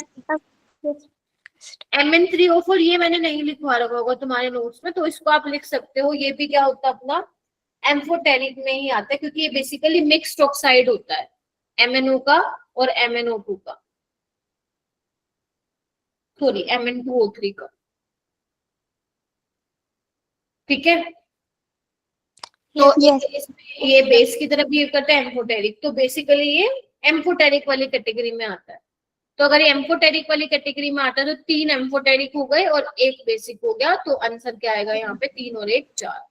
तो ये ऐसे करना था। जिसका ठीक हो गया वो अच्छी बात है, जिसका नहीं हुआ था ये मैंने बता दिया। तो इसके अलावा, इससे पहले जो मैंने बोले थे बेटा, वो तुम्हारे वो 10 क्वेश्चन थे जो तुम्हारे ठीक होने चाहिए थे। पता है क्यों होने चाहिए थे? क्योंकि तुम 11th नहीं प्रिपेयर किया हुआ था तुमने, इसलिए वो ठीक होने जरूरी थे। बट इट्स ओके, आप लोगों को आई होप पता चल रहा है कि ऐसे करते हैं हम सिलेक्शन। मैंने कैसे कराया तुम्हें? मैंने 11th के क्वेश्चन पे टाइम ही बर्बाद नहीं किया। देख रहे हो, मैं एज अगर स्टूडेंट कर रही हूँ, तो मैंने ऐसे क्वेश्चन को तुम्हें नहीं समझाया अभी जो कि लेंदी है और या 11th से है, वो मैंने तुम्हें नहीं समझाया। तो सेम तुम्हें यही अप्रोच अपने एग्जाम में भी करनी है। पहले तुम्हें सिलेक्टिव क्वेश्चन ढूंढने हैं, देन उसके बाद कुछ आता होगा तो ट्राई करना, वरना फिर कुछ नहीं है हाथ में उसके अलावा। यस आकाश। मैम यही क्वेश्चन किए थे जो मैम आपने कराया मैम, 1-2 फालतू के थे मैम, 1-2 कम किए थे इनमें से। वेरी गुड मेरा बेटा, प्राउड ऑफ यू, बहुत बढ़िया। देखो अब हम करते हैं कुछ और क्वेश्चन जहां मुझे लग रहा है कि मैं थोड़ा और बेटर तुम्हें समझा देती हूँ वो क्वेश्चंस को। तो सबसे पहले मैं चलती हूँ अपना कोई 12th का ही क्वेश्चन ले लेते हैं हम लोग। मैम एक रेट वाला था मैम, हाँ जी बेटा। मैं 25% निकालने वाला क्वेश्चन था। यस मैम, वो इजी था। हाँ देखो, ये 48 भी रिडॉक्स का था। आप में से कुछ बच्चों ने बोला कि मैम रिडॉक्स किया, तो एक बार 48 को देख लेते हैं। चलिए आइए, इसको मैं हटा दूं ना, ये प्लीज लिख लीजिएगा। Yes ma'am. इस बहाने मैं तुम्हें थोड़ा रिडॉक्स का कॉन्सेप्ट भी सिखा दूं। आइए, नहीं तो मैं आज हेलवेल के ना, क्योंकि कल मैं लीव पे थी तो मेरे को करवाना तो आज हेलवेल केन था, बट मुझे लगा नहीं भाई ये टेस्ट तो मेजर था, इसको तो जरूर मैंने करवाना ही करवाना है। क्योंकि देखो पेपर सोल्यूशन तो तुम्हें मिलता है क्लास के बाद भी, बट पेपर डिस्कशन का मतलब होता है टीचर किस तरीके से करा रहा है क्लास में, वो कैसे तुम्हें सिखा रहा है कि how to select particular question, ये तुम्हें सीखना है। सॉल्यूशन तो तुम्हारे पास है। जैसे ये वाला क्वेश्चन देखो, इन्होंने कहा है कि अगर हम इस इक्वेशन को बैलेंस करते हैं इस वाले मेथड से तो तुम बता दो कितने मोल्स चाहिए होंगे। देखो वो जो कोई भी मेथड बोले जेई में डजंट मैटर, तुम्हें जिस मेथड से आता है, इलेक्ट्रॉन मेथड से आता है, ऑक्सीडेशन स्टेट से आता है, तुम्हें जैसे आता है वैसे करो, कोई दिक्कत नहीं है। ठीक है, चलो इसको सोल्व करते हैं, कैसे होगा। चलो आइए इलेक्ट्रॉन मेथड से ही जाएंगे हम, क्योंकि वो आसान है। यहाँ पे देखो आर्सेनिक का सल्फाइड है, ठीक है मेरा बेटा, नाइट्रेट है, और ये सल्फर में कन्वर्ट हो रहा है, मतलब सल्फर प्रोडक्ट मिल रहा है NO2 और आर्सेनिक का ऑक्साइड। ठीक है, तो अब हम देखते हैं सबसे पहले आर्सेनिक की ऑक्सीडेशन स्टेट में कितना चेंज आ रहा है, फिर हम सल्फर की देखेंगे, फिर हम नाइट्रोजन सबकी देखेंगे। तो अगर मैं आर्सेनिक की बात करूं तो सल्फर पे -2 का चार्ज होता है, ये तुम्हें पहले से पता होना चाहिए था अगर थोड़ा बहुत भी आइडिया है तो 2x - 6 इज इक्वल टू 0, तो x + 3, यानी कि आर्सेनिक किसमें है बेटा, +3 में। यहाँ पे देखो आर्सेनिक x - 8 - 3 यानी कि +5 में बेटा। और ध्यान रखना यहाँ पे 2 है AS2, तो यहाँ पे 2 लगाना मत भूलना। तो कितने का चेंज आया बेटा, +3 से +5 2 का चेंज आया, लेकिन वो एक आर्सेनिक के लिए आया, 2 के लिए कितने का आएगा, 4 का। ठीक है, अब हम बात करते हैं सल्फर में कितना चेंज आया। सारे बच्चे ध्यान से देखो, मुश्किल नहीं होती है चीजें, अगर जो मैं समझा रही हूँ वो समझो और फिर घर जाके कुछ और क्वेश्चन की प्रैक्टिस कर लोगे। एनसीईआरटी के ही क्वेश्चन की कर लेना बेशक, तुम्हें बनने लगेंगे ये बैलेंसिंग वाले। यहाँ पे क्या है -2 और ये है सल्फर पे 0, यहाँ पे 3 है, यहाँ पे 3 लगाना मत भूलना। तो -2 से 0 कितने का चेंज आया, 2 का, लेकिन वो एक सल्फर के लिए आया, 3 के लिए कितने का आएगा, 6। यहाँ पे नाइट्रोजन +5 में है, यहाँ पे +4 में है, कितने का चेंज आया, 1 का आया। ठीक है, तो यानी कि मेरा बेटा इधर देखो, ये भी मैं हटा दूं, यानी कि आर्सेनिक सल्फाइड में तुम्हें आर्सेनिक का एन फैक्टर पता चला 6 और सल्फर का 4, तो दोनों को ऐड कर दो, वो किसका हो जाएगा एन फैक्टर, आर्सेनिक सल्फाइड का। राइट, चलो फिर करते हैं हम। तो क्या करते हैं हम, सबसे पहले AS2S3 सल्फर, वैसे तुम डायरेक्ट भी कर सकते थे, कैसे कर सकते थे, इधर देखो ये 10 है और ये 1 है, तो सब आपको क्या करना पड़ता है, इलेक्ट्रॉन को बैलेंस करना पड़ता है, तो इसको 10 से मल्टीप्लाई करना पड़ता। राइट, तो आपको यही तो पूछा कितने मोल ऑफ नाइट्रेट चाहिए, आंसर आ जाता तुम्हारा 10, आपको पूरा बैलेंस ही नहीं करना था। देखो कैसे, कुछ बच्चे समझ गए कुछ नहीं समझे, देखो इधर कितने का एन फैक्टर है भाई, 10 का, 10 इलेक्ट्रॉन का आया ना, और ये क्या होता है, +3 से +5 ऑक्सीडेशन हो रहा है, तो यहाँ पे लगाना है ना, NO3 से NO2 रिडक्शन हो रहा है, तो इलेक्ट्रॉन का गेन यहाँ पे दिखाओगे। तो बस अब क्या करना है तुम्हें, इलेक्ट्रॉन को बराबर करना होता है, तो किससे मल्टीप्लाई करो, इसको 10 से करो, तो आगे ना 10 मोल ऑफ नाइट्रेट आए, तो बस वही बताना था तुम्हें, इसलिए यहाँ पे आंसर क्या आएगा, 10 आएगा। ठीक है, Yes, ma'am. हो जाएगा। चलो करके देखना, तुम्हारे पास जब टाइम होगा एनसीईआरटी की बुक खोल के बैठ जाना 11th की रिडॉक्स चैप्टर की, वहां पे तुम प्रैक्टिस करना। ओके, उसके अलावा ये वाला क्वेश्चन भी आसान है, 44, जिसको बेसिक, जिसको बोर्ड लेवल का भी इक्विलिब्रियम आता है ना, बोर्ड लेवल का भी, वो भी कर पाएगा। सुन लो ध्यान से, मैं क्वेश्चन नंबर 45 का जो मैंने एक्सप्लेनेशन दिया है, मैं इसको रिमूव करूंगी।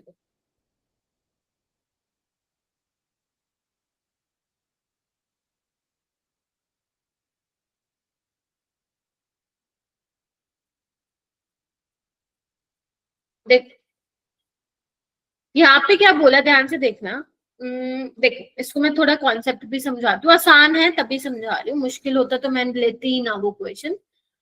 देखो यहाँ पे 2a gives b plus c equilibrium constant आपको दिया हुआ है। देखो बेटा, किसी भी अगर आप इक्विलिब्रियम जब आप पढ़ते हो वो रिवर्सिबल उसके केस में ही पढ़ते हो रिएक्शन में, राइट।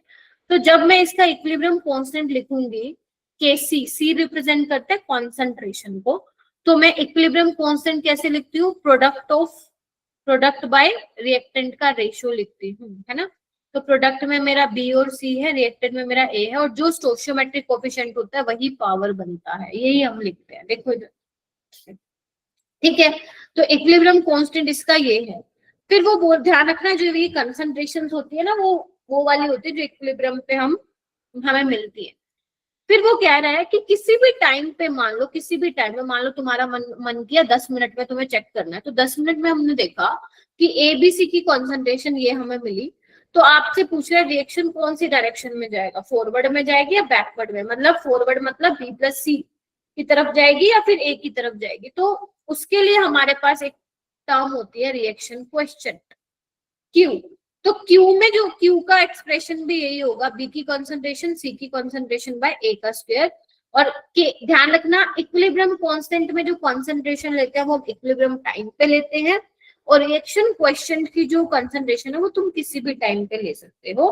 तो किसी भी टाइम पे कंसंट्रेशन क्या है मेरा बेटा, यही है 6 × 10⁻⁻5, 6 × 10⁻⁻5, और ये इसका स्क्वायर। तो ये तो सब कट गया, तो कितना आ गया 1। तो अब देखो जो Q की वैल्यू 1 आई और K इतना है, तो Q बड़ा हो गया ना Kc से, यस और नो। Yes ma'am. तो जब तुम्हारा Yes, रिएक्शन कोएफिशिएंट बड़ा होता है बेटा Kc से, तो रिएक्शन हमारी बैकवर्ड डायरेक्शन में जाती है। 3 केस होते हैं, जब Q Kc के बराबर हो जाए तो भाई इक्विलिब्रियम है, ठीक है, इक्विलिब्रियम पे है रिएक्शन। और जब Q Kc से ज्यादा है तो मतलब बैकवर्ड में जाती है आपकी रिएक्शन, और जब Q लेस देन Kc होता है तो मतलब वो फॉरवर्ड में जाती है। ये 3 क्राइटेरिया होते हैं। अब Q क्योंकि ज्यादा आ रहा है तो कहाँ पे जाएगा, वो बैकवर्ड में जाएगा, और बैकवर्ड में जाएगा, और हमारा Q कितना आया बेटा 1 आया।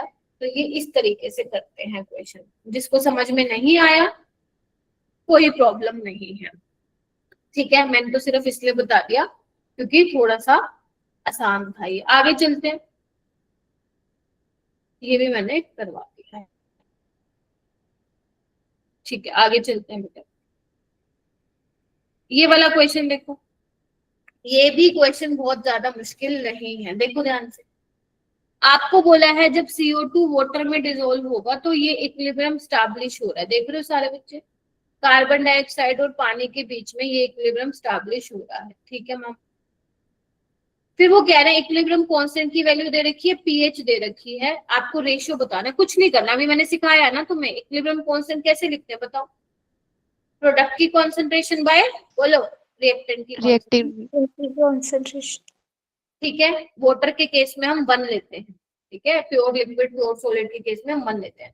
तो एक बार बताओ, Kc आपको दे रखा है, हाँ मैम दे रखा है, बताना क्या है इन दोनों का रेशियो। तो कैसे बताओगे, Kc बाय हाइड्रोनियम आयन की concentration is equal to hydrogen carbonate by CO2, यानी कि ये बताना। तो हमारे पास Kc तो है, ये कितना है 3.8 × 10⁻⁻7। pH दे रखा है, तो pH क्या होता है, छोटी क्लास में पढ़ाया था, minus logarithm of hydronium, log of H plus। तो pH 6 है, तो कितना हो जाएगा ये हाइड्रोनियम आयन 10⁻⁻6। तो यानी कि कितना आ गया 3.8 × 10⁻⁻1 आ जाएगा। देखिए आसान था ना ये क्वेश्चन। ऐसा हो सकता है कि अगर तुमने थोड़ा बहुत, ये तब होगा आसान तुम लोगों के लिए जब तुम केमिकल इक्विलिब्रियम पढ़ लोगे। तो बेटा केमिकल इक्विलिब्रियम में इवन इन जेईई मेंस भी जो है ऐसा क्वेश्चन देखने को मिलता है जो कि डुएबल हो, मतलब हो जाए, ठीक है। तो थोड़ा सा ध्यान, मतलब इसमें आप लोगों को ये एक्सप्रेशन पता होना चाहिए, तो pH क्या होता है ये पता होना चाहिए था, तो ही फिर ये क्वेश्चन में बन सकता, ठीक है। क्या बोलो, yes Yes, ma'am. ma'am. Yes ma'am. आगे चलते हैं, चलो इन 2 क्वेश्चन को हम निपटाते हैं, ठीक है। अब 12th वाले क्वेश्चन को हम निपटा लेते हैं। देखो सबसे पहले हम चलेंगे 39 पे, नीचे से ही कर रहे हैं तो फिर नीचे से ही चलते हैं, ठीक है। देखो ये क्वेश्चन ना मतलब मैं ये नहीं बोलूंगी हार्ड था बेटा ये क्वेश्चन, ये हार्ड इसलिए था क्योंकि इसमें कैलकुलेशन बड़ी बेकार थी, बड़ी ही बेकार थी। अगर तुम इसको करने लगे तो फंस गए होगे, क्योंकि इस क्वेश्चन में बहुत सारी चीजें पूछ ली थी एग्जामिनर ने। ठीक है, तो जेई में भी ऐसा सवाल ऐसे एडवांस में आता है ऐसा, अगर मेंस में आया ना तो भाई टाइम बर्बाद मत करना और आगे बढ़ जाना, क्योंकि ये टाइम समझ जाना, ये ऐसे क्वेश्चन टाइम बर्बाद करने के लिए आते हैं। बट मैं इसको समझा देती हूँ कि होगा कैसे। ठीक है, किसने करा था ये वैसे क्वेश्चन?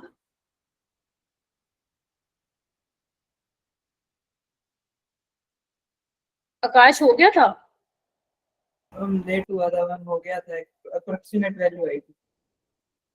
ठीक है, लोग की वैल्यू कैसे सोल्व की थी तुमने? हम लोग कुछ तो याद थे, हम कुछ ऑनलाइन नहीं किए। इसको ना एक काम करना तुम आकाश, यही क्वेश्चन को पूरा सोल्व करके अपने पर्सनल ग्रुप में भेजो। मैम भेजा था मैंने। कब भेजा? मैम जो मैम मैंने जैसे सॉल्व किया ना जैसे पेपर में, वैसा मैम उसका पीडीएफ बना के भेज दिया। अच्छा भेज दिया तुमने, कब भेजा था? मैम जिस दिन पेपर था उसी दिन। अच्छा, मतलब एनालिसिस हो गया था तुम्हारा, ठीक है, बहुत अच्छी बात है, आ जाओ। यहाँ पे अब ध्यान से देखो, कुछ ये टेबल वाले क्वेश्चन हमने क्लास में वैसे किए थे, है ना।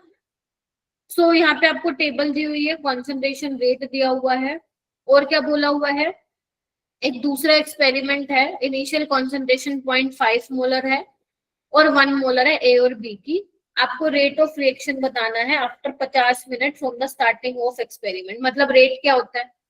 रेट ये होता है ना के इंटू कंसंट्रेशन ऑफ रिएक्टेंट, है ना। Yes, ma'am. हाँ, अभी हमें अब कैसे, अब तुम्हें रेट कैसे निकालोगे 50 मिनट पे? पहली बात तो तुम्हें रेट कांस्टेंट नहीं पता, पहली चीज। उससे भी बड़ी बात, तुम्हें ये भी नहीं पता कि ऑर्डर ऑफ रिएक्शन क्या है, नहीं पता ना। जब तक तुम्हें ऑर्डर ऑफ रिएक्शन नहीं पता होगा तो कैसे पता लगाओगे कि कितना लोगे तुम एक्स और वाई, है ना। ए की पावर 1 है, 2 है, कितना है, बी की पावर क्या है, क्या है। तो सबसे पहले तो भाई यही निकाल के आना पड़ेगा हमें, ठीक है, राइट। चलिए ठीक है,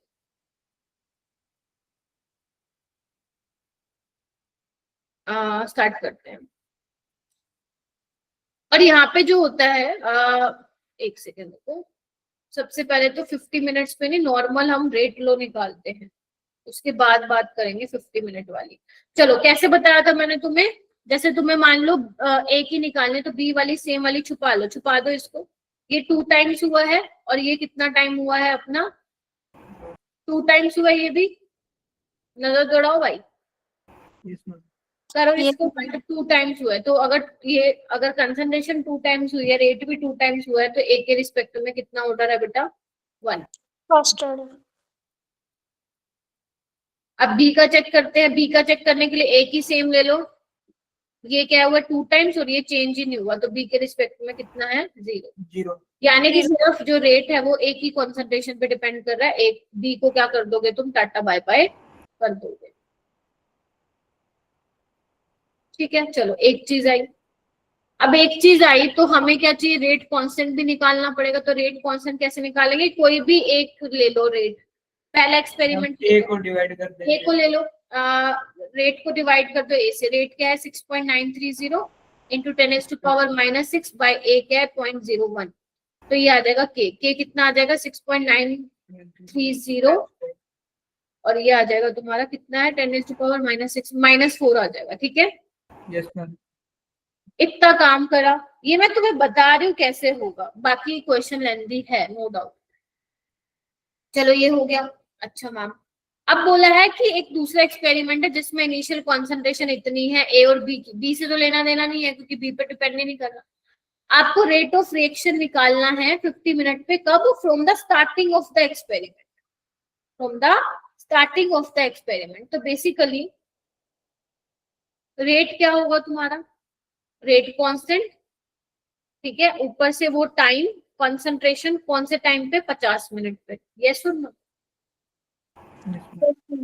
अब 80, अब तुम्हें बात के तो तुमने निकाल लिया, अब बात आती है कि तुम 80 कैसे निकालोगे। अब इसके 2 तरीके हैं, कैसे? देखो भाई, किसको हटाऊं बेटा मैं? इसको हटा दूं क्या? Yes ma'am sir. देख, अब इसको क्या तरीके हैं, दो फॉर्मूले हैं तुम्हारे पास, कौन कौन से?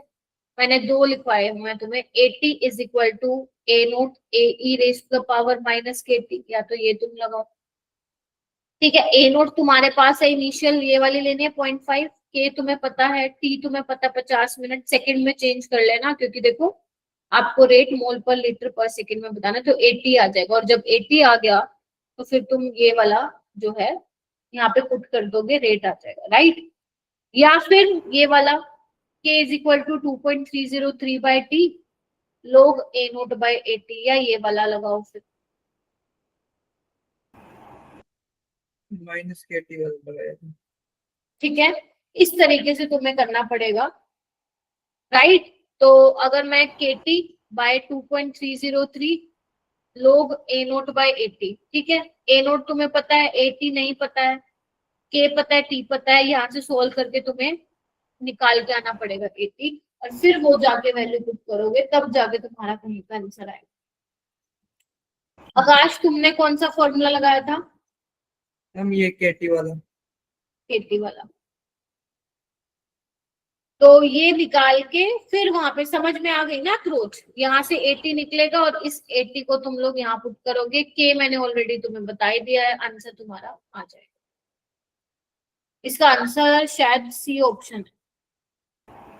यस मैम 4.32 आया था मैम, 338 अप्रोक्सीमेट ले लिया था। ठीक है, तो ये ऐसे करना था। ये सवाल डिफिकल्ट था क्योंकि लेंथी कैलकुलेशन, कॉन्सेप्ट तुम्हें ऑलरेडी आता था, मतलब पढ़ा रखा था।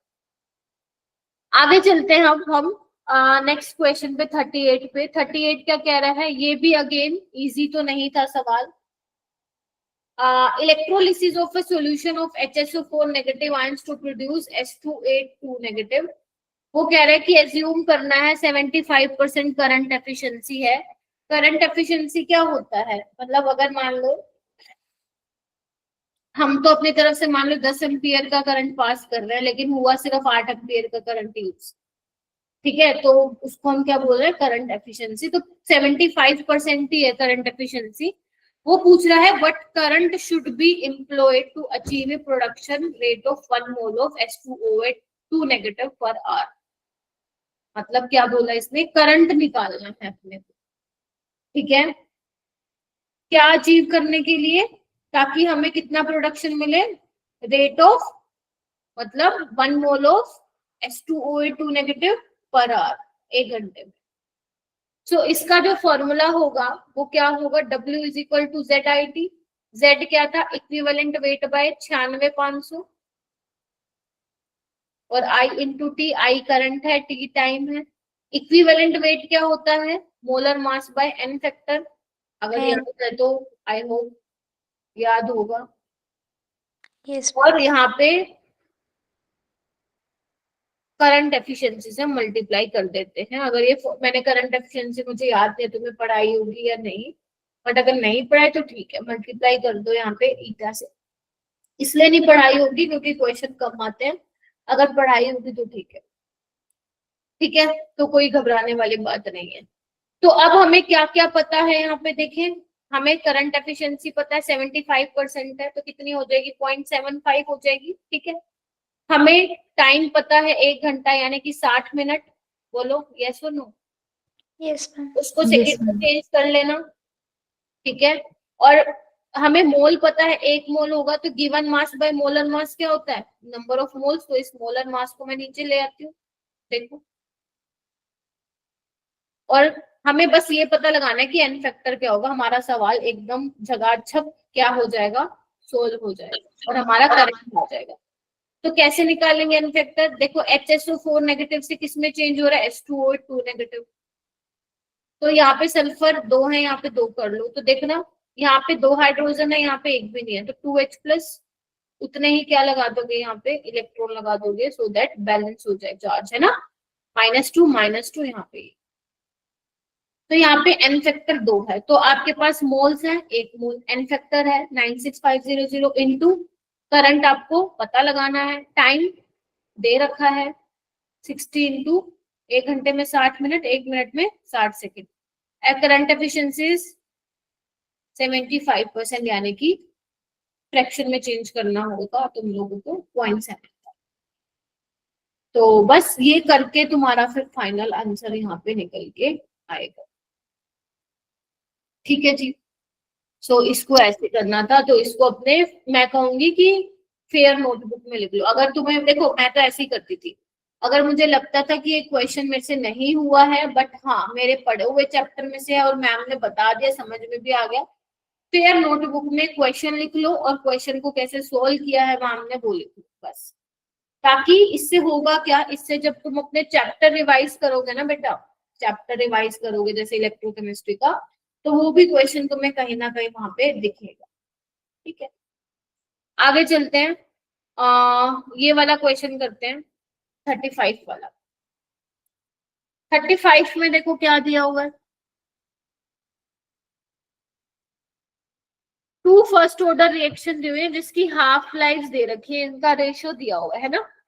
तो मान लेते हैं T½ 1/T½ 2 कितना हो गया, बेसिकली 3/2। बोलो आपको क्या निकालना है, रेशियो ऑफ टाइम इंटरवल निकालना, T1 और T2 का रेशियो। T1 क्या है, जब 25% रिएक्शन कंप्लीट हो गई है, और T2 क्या है बेटा, जब 75% कंप्लीट हो गई है।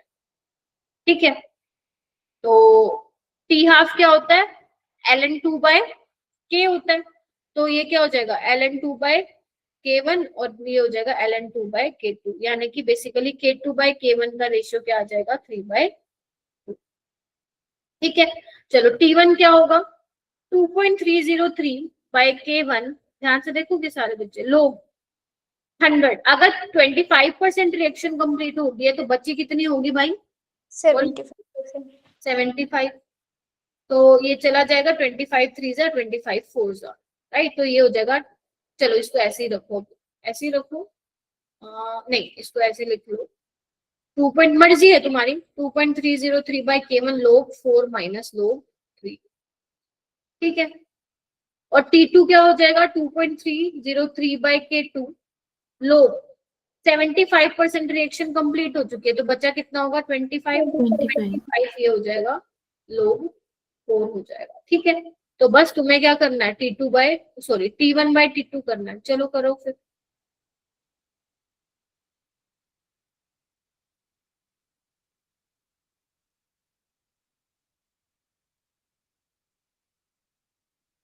log 4 - log 3 और नीचे क्या आ जाएगा log 4।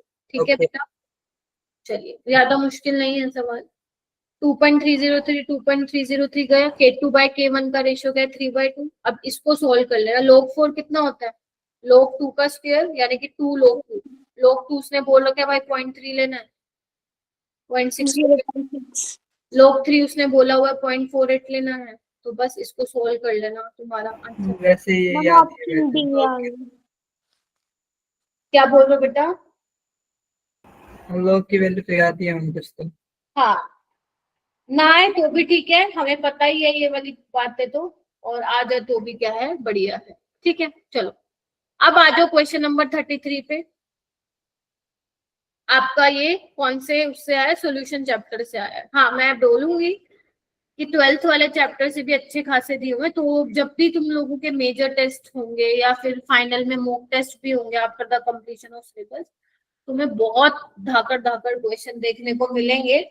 तो बस तुम्हें उनसे सीखना है। आपको ये होना चाहिए कि अगर मान लो मैंने सॉल्यूशन चैप्टर आपको करवा दी, मान लो ये तुमसे नहीं बने वहां, लेकिन मेरे समझाने के बाद अगर वो क्वेश्चन बन गया है तो उसको अपनी नोटबुक में उतारो। जैसे मैं ये क्वेश्चन कराती हूँ, इसमें बोला हाउ मेनी, ये देखो m क्या है तुम्हारा, मिली मोल्स है। इसमें कंफ्यूज मत होना, हो सकता हो गए हो, मैं भी हो गई थी जब मैं सोल्व कर रही थी। हाउ मेनी m मोल्स नहीं है, मोलालिटी नहीं है, मिली मोल्स है ये। वो तो जब तुम आगे सोल्व करोगे पता लग ही जाएगा। इसमें मैं भी हो गया था इसमें। मैम पहले मैंने आंसर निकाला 0.735। मैम फिर मुझे लगा मैम ये गलत हो जाएगा, मैम फिर 1000 से मल्टीप्लाई किया था मैंने इसको, फिर आया था, फिर अप्रोक्सीमेट 750 लगा दिया था। कितने मिलीमोल सुक्रोज के तुम 500 ग्राम पानी में डिसोल्व करोगे, ताकि जो सॉल्यूशन बनेगा उसका डिफरेंस जो होगा 103.5 होगा बॉइलिंग और फ्रीजिंग पॉइंट में। तो मैंने तुम लोगों को बताया था डेल्टा टीबी होता है बेटा, टीबी माइनस टीबी नोट, ये एलिवेशन इन बॉइलिंग पॉइंट, ये सॉल्यूशन का बॉइलिंग पॉइंट, ये प्योर सॉल्वेंट का। ऐसे डिप्रेशन इन फ्रीजिंग पॉइंट क्या होता है, टीएफ नोट माइनस टीएफ होता है, याद करो।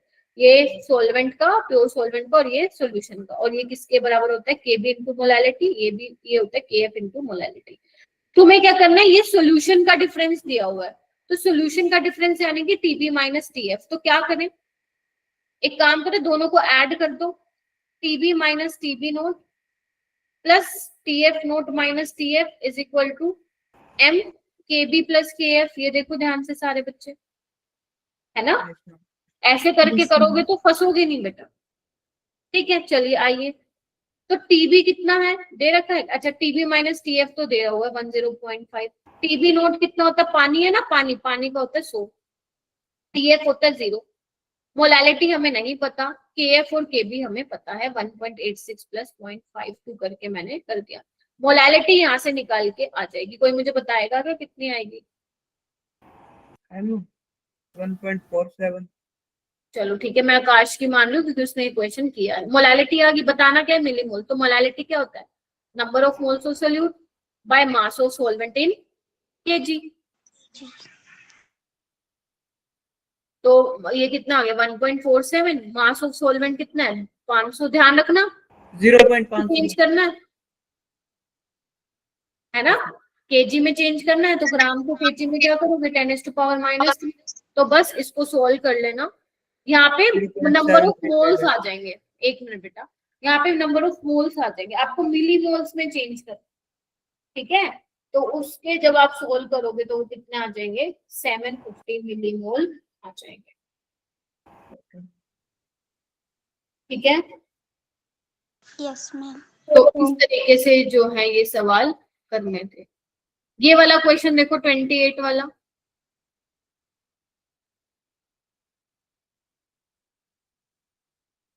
आपको बोला है 8 मोल ऑफ AB3। अब मैं ये सोच रही करवाऊं कि नहीं करवाऊं तुम लोगों को। करा दो, हो गया था मैम, सोचा था। तुम्हारा हो गया था ना, बाकी बच्चों का हुआ था कि नहीं। अगर पढ़ाई नहीं इक्विलिब्रियम तो वो देखोगे मेरे को। X2 आ गया था मैम पहले, हम फिर बाद में केसी का फार्मूला बता देती हूँ मैं, आ जाएगा समझ में। 8 मोल ऑफ AB3 इंट्रोड्यूस किया है, 1 लीटर 1 डेसीमीटर क्यूब 1 लीटर के बराबर होता है। जब वो टूटेगा इसमें बेटा, किसमें, ध्यान से देखेंगे सारे बच्चे।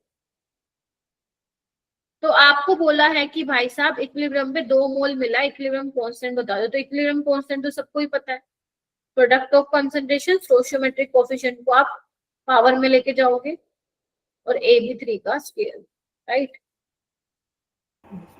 चलो, तो बेसिकली ध्यान रखना, मैंने अभी बोला था ना इक्विलिब्रियम जो ये कॉन्सेंट्रेशन लिखते हो तुम, वो इक्विलिब्रियम पे लिखते हो।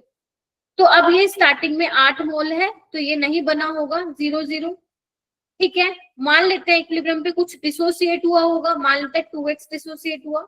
अब ये 2 से 1 बन रहा है, तो 2x से कितना बनेगा x। ध्यान से देखो, 2 मोल से 1 मोल बन रहा है, तो 2x जब डिसोसिएट होगा तो कितना बनेगा x, और ये कितना बनेगा 3x। आपको बोला इक्विलिब्रियम पे 2 मोल A2 का बन रहा है, ये इक्विलिब्रियम पे ही बात कर रहे हैं। अगर 2 मोल बन रहा है तो x की वैल्यू 2, तो ये कितना हो जाएगा 3 × 2 6, और ये कितना हो जाएगा 2 2 4, ये हो जाएगा 4, है ना। तो बस कर दो इसको, ये कितना हो गया 6 का क्यूब, A2 कितना हो गया 2, और ये हो गया 4, यानी कि 4 × 4, ठीक है। इसको सॉल्व कर लो भाई, 2 2 2 3, ठीक है, 2 3 2 2, ये कितना आ जाएगा 27। तो ऐसे करना था इसको सोल्व, ठीक है। Yes ma'am. ये कुछ क्वेश्चंस थे जो मैंने नहीं कराए, वो आपने नहीं 2 आया था मेरा तो मैम। हाँ जी बेटा, हम 2 आया था उसका। हाँ तो गलत है ना, वो 2 करके आए तुम। मैम फर्स्ट वाला भी इजी था 26। फर्स्ट 26 में कैसे किया था अमनदीप बताएगी सबको। यस बिल्कुल आसान था। मैम ये स्टेटमेंट के में ही पता था कि रिवर्सिबल रिएक्शन के लिए जो कंसंट्रेशन होती है, अगर उसको हम हाफ से रिड्यूस कर देंगे तो मैम जो इक्विलिब्रियम कांस्टेंट होता है वो सेम रहता है। क्यों रहता है ये तो बताओ, आपने तो आंसर बता दिया। मैम ये वैसे ही पढ़ा हुआ था, वो याद था। देखो इक्विलिब्रियम कांस्टेंट जो होता है ना, वो आपकी रिएक्टेंट की कंसंट्रेशन क्या हो रही है, कितनी हो रही है, उस पर डिपेंड नहीं करता। इक्विलिब्रियम कांस्टेंट डिपेंड करता है सिर्फ टेम्परेचर पे। तो तुम रिएक्टेंट की कंसंट्रेशन को 2 गुना करो, 3 गुना करो, डजंट मैटर, वो क्या रहने वाला है, सेम रहने वाला है। ठीक है, तो ये कुछ क्वेश्चंस थे बेटा। मैंने आपको पता 12 लग गया क्या गलती होगी मैम। हाँ वो जी बेटा, स्टोइचियोमेट्रिक कोएफिशिएंट था ना मैम 3 था उसका, मैंने गलती से 2 ले लिया मैम, देखा नहीं था वो। कोई बात नहीं, देख लेना। तो मैंने तुम्हें 12th के सारे करवा दिए, और जो 11th के मुझे लगे जो समझ सकते हो वो मैंने सारे करवा दिए हैं। तो प्लीज 12th के जो क्वेश्चंस हैं आप उनको पहले करो, अगर तुमने 11th नहीं किया बेटा तो। राइट, अब कल मैं क्या करूंगी, मैं तुम्हें शेयर भी कर दूंगी तुम्हारे ग्रुप में। कल हमारा जो चलेगा वो चलेगा बेटा, कौन सा chapter, halo alkane and hello, ठीक है। तो जो एनसीईआरटी में है वो तो हम करेंगे ही करेंगे, लेकिन एनसीईआरटी से आपको काफी चीजें अलग ही दिखाई देंगी क्लास में।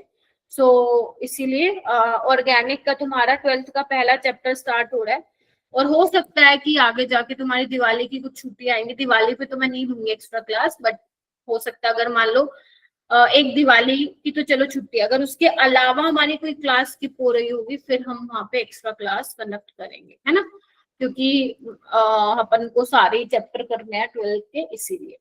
ठीक है,